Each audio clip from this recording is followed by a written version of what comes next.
ప్రతి రెండేళ్లకు ఒకసారి జరిగే మహాజాతరకు జిల్లాలు, రాష్ట్రాలు, దేశ విదేశాల నుండి భక్తులు మేడారం జాతరకు వచ్చి జంపన్న వాగులో స్నానాలు చేసి తల్లుల మొక్కు కోసం బంగారం, పసుపు, కుంకుమను సమర్పించి దర్శనం చేసుకుంటున్నారు.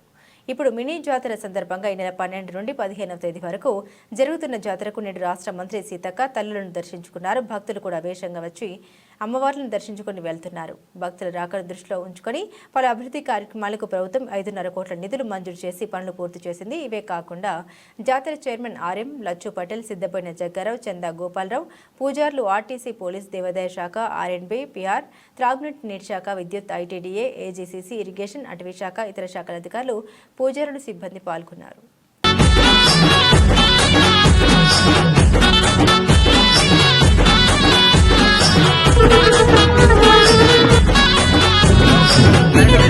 మన దేవతల వీర విజయ గాథ 700 ఏళ్ల కింద జరిగిన పోరాట కథ.